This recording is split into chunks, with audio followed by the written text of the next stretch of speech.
بسم اللہ الرحمن الرحیم. السلام علیکم. آج کی ویڈیو ایک شارٹ سا میسیج ہے، اس لیے آپ سے درخواست ہے اس کو پورا دیکھیے گا اور اس کو جتنا ہو سکے شیئر کیجیے گا.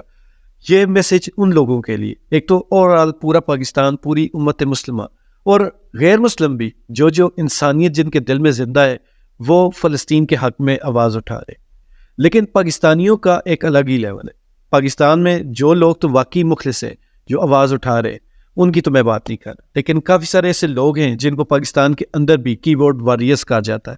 ایسے لوگ جو ہیں وہ کل تک پاکستان کے وجود کے انکاری تھے، جو کل تک 14 اگست منانے کا بائیکاٹ کر رہے تھے. 14 اگست کا جو دن تھا، جو پاکستان کا قومی دن تھا، اس کو یہ کہہ کر ریجیکٹ کر رہے تھے. اس کی میرے پاس بہت ساری ویڈیوز ہیں. میں یہ 14 اگست کے دن پہ بہت ساری ویڈیوز بنائی تھی اور انہی کے خلاف بنائی تھی. تو وہ والے لوگ جو 14 اگست کو بائیکاٹ کر رہے تھے اور پاکستان سے گلے شکوے کر رہے تھے، پاکستان نے ہمیں کیا دیا، تب ان کو میں نے بہت زیادہ ویڈیوز پہ سمجھانے کی کوشش کی تھی اور فیس بک پہ کافی زیادہ جھگڑے بھی ہوئے تھے. آج وہی لوگ جو کل تک پاکستان کے وجود کے انکاری تھے، جو پاکستان کی سالمیت کے انکاری، جو پاکستان سے شکوہ کناں تھے، ان لوگوں کو میں پوچھنا چاہوں گا کہ آپ کس منہ سے فلسطین کے حق کی بات کرتے؟ آپ سب سے پہلے، آپ کے اوپر سب سے پہلے فرض ہے اپنے ملک کے لیے کچھ کریں، اپنے ملک کو اپنے پاؤں پر کھڑا کریں، پھر آپ ساری دنیا کے لیے کچھ کر سکتے. یہ تو وہی مثال ہوئی، گھر نہیں تانے اماں چلی پہ سوانے. تو آپ لوگ کم از کم پہلے اپنے ملک کی قدر کرنی سیکھیں.